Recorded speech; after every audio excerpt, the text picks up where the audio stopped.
bagay sa mundo na binibigay sa ating mga pagsubok sa pag-araw-araw. Pero malalaman natin kung paano nga ba natin ito malalampasan at sino ang mga makakatulong natin sa pagtahak ng mga pagsubok na ito. Ngayon ay matutunghayan natin ang istorya ng isang babae.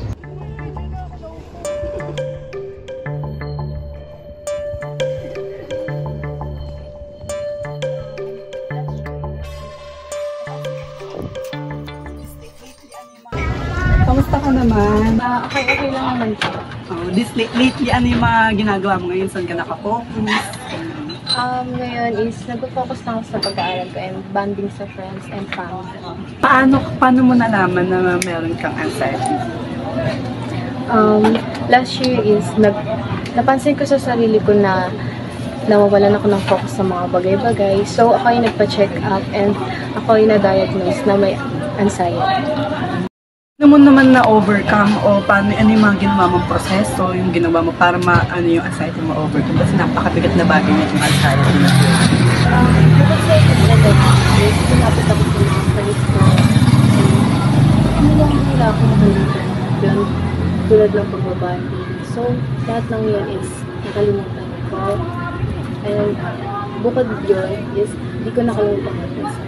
Yes, oo naman, hindi natin makakalimutan talaga yung pagdadasal, lalo na napakabigat talaga ng nararamdaman mo. Yung oras na nalaman mo na meron kang anxiety, ano yung mga unang pumasok sa isip mo? Syempre po kinabahan at natakot na rin po dahil hindi ko po alam kung saan ako o kanina ko lalapit para humingi. Sabi mo kanina tungkol sa pananampalataya ng sa Diyos. Sa tingin mo, ano yung purpose ni God? Bakit nangyari sa'yo ito? And bakit sa kabila na nangyari sa'yo na nagkaroon ka nga ng anxiety, bakit hindi mo siya nakalimutang talikuran? Sa tingin ko, ginawa ko ni God para subukan niya ang aking pananampalataya at sa mga nangyari yun is hindi ako nawalan ng pag-asa at mas lalong nanampalataya sa Kanya. So, ngayon, okay naman na yung pakiramdam mo ngayon? Para sa akin is, yung mga nangyayari sa akin ngayon is, masasabi ko naman na okay na. Sige.